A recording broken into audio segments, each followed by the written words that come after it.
Permanent place দেওয়া হয়েছে। গত বছর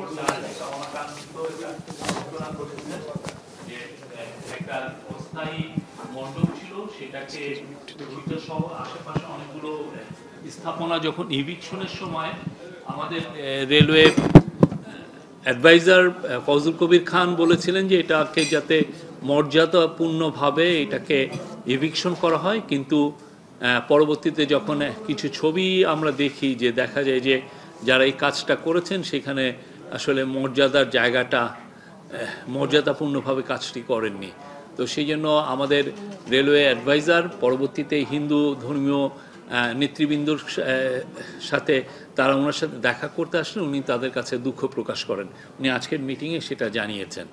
তো আজকে তাদের সবাইকে রেলওয়ের আইনে কোথাও লেখা নাই যে আপনি ধর্মীয় কোনো প্রতিষ্ঠানের জন্য কোনো জমি বরাদ্দ দেওয়া যাবে। তো এই আইনকে সামনে রেখেই এটা কিছু চেঞ্জ করে এখন হিন্দু ধর্মীয় ভাই বোনদের যারা খিলক্ষেতে আছেন তাদের জন্য একটা পার্মানেন্ট একটা মন্দিরের জন্য আজকে জমি দেওয়া হয়েছে। জমি হিন্দু ধর্মীয় যারা নেতৃবৃন্দ আছেন তারাও এই বিষয়ে বলবেন, আর যারা মুসলমান ভাইবৃন্দ ছিলেন তাদেরকেও পার্মানেন্ট 2টা মসজিদে জায়গা দেওয়া হচ্ছে। তার আগে আজকে চন্দ্রনাথ মন্দির, আপনি জানেন চন্দ্রনাথ হচ্ছে আমাদের বাংলাদেশে হিন্দু ধর্মীয় সনাতন ধর্মী ভাই বোনদের সবচাইতে মহাতীর্থ যেটা বলে 51টি পীঠের একটি, এবং এটা হাজার হাজার বছর ধরে এই জায়গাটায় আছেন। ওইখানে 400 মন্দির আছেন। যারা চন্দ্রনাথ শ্রাইন কর্তৃপক্ষ আসলেন, ওইখানে অপূর্ব কুমার ভট্টাচার্যের নেতৃত্বে ওদের একটা কমিটি এসেছিলেন। তারা অনেক কিছু বলেছেন, এই কি সমস্যা ইদানিং ফেস করছেন সেগুলো বলেছেন।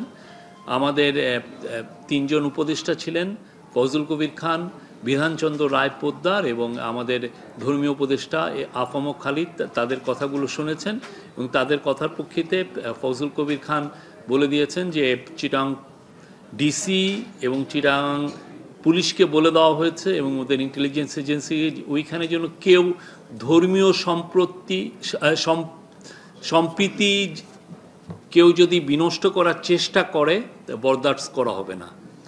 কোনো ধরনের কেউ যদি এটা মনে করেন যে ওইখানে যে কোনো রকমের কোনো উস্কানিমূলক কাজ বা ধর্মীয় সম্প্রীতি নষ্ট করার চেষ্টা করেন, এটা কোনো বরদাস্ত করেন। এবং এই পরিপ্রেক্ষিতে উনি চিট্টগাংয়ের মাঠ প্রশাসন, চিটাগাংয়ের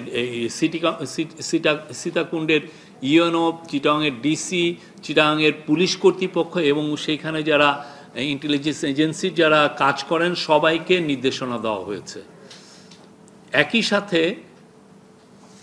চন্দ্রনাথ মন্দিরে কর্তৃপক্ষ কিছু দাবি পেশ করেছেন। সেই দাবির প্রেক্ষিতে ওইখানে আপনি জানেন যে ওইখানে প্রায় 1200 ফুট উঁচুতে হচ্ছে মন্দির। তো ওইখানে যে সিঁড়ি বেয়ে যেতে যেতে অনেক সময় ওই সিঁড়িটা যেই অবস্থা আছে সেটাকে আরও ডেভেলপমেন্ট করা লাগবে। সেটার আজকে তাৎক্ষণিক এই 3 জন উপদেষ্টা নির্দেশ দিয়েছেন যে যাতে এই সিঁড়ির ডেভেলপমেন্ট কাজটা খুব দ্রুত শুরু করা যায়।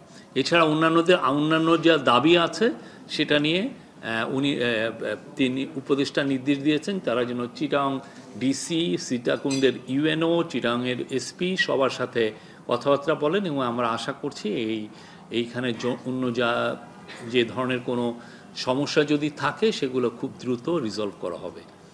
না, একটা বিষয় সেটা হচ্ছে যে আমরা যখন কোনো কাজ দেওয়া হয় সরকারের তরফ থেকে, কিন্তু ব্যক্তি বিশেষের দিকে তো তাকিয়ে দেওয়া হয় না, এটা প্রতিষ্ঠানের দিকে তাকিয়ে দেওয়া হয়। প্রতিষ্ঠানগুলো যদি টেন্ডারের যে এরকম শর্ত আছে সবগুলো শর্ত মানেন এবং উনি যদি কোয়ালিফাই করেন সেক্ষেত্রে দেওয়া হয়। এই জায়গায় উনি আসলে এটার যে যুবলীগের চেয়ারম্যান, এটা তো প্রথম দিকে ওইভাবে দেখাও হয় না।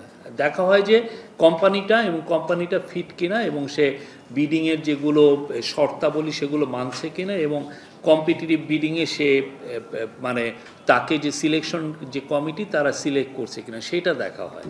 তো ফলে ওই বিষয়টা আমি জানি না, এটা আপনি বাকিটা রেলওয়ে কর্তৃপক্ষের সাথে এই আমি এটুকুই বলতে পারবো, এর বাইরে আমি আপনাকে আর কিছু বলতে পারবো না। ঢাকার পরিবহন ব্যবস্থা নিয়ে গতকালকে একটা বড় পোস্ট দিয়েছেন এবং বেশ চাঞ্চল্য তৈরি হয়েছে, কারণ এরকম ইনিশিয়েটিভ আরো বহুবার নেওয়া হয়েছে, শত শত মিটিং হয়েছে, কিন্তু এবার এই পোস্ট দেওয়ার পেছনে আমি আজকে এইখানে এই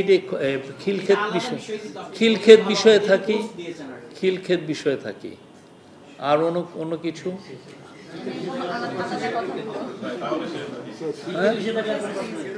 ওকে, থ্যাংক ইউ ভেরি মাচ।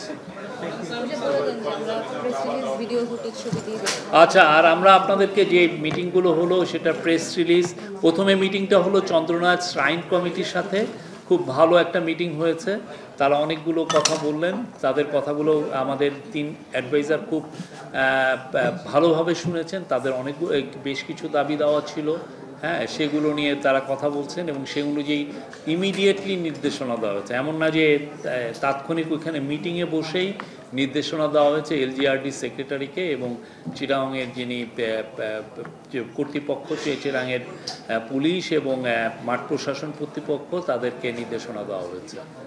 এই তারপরে তো এই এনাদের সাথে মিটিং হলো, আমরা সবগুলোরই আপনাদেরকে ভিডিও, যতটুকু ভিডিও আছে আমরা আপনাদেরকে দিব ভিডিও এবং প্রেস রিলিজ দেওয়া হবে। Thank you very much.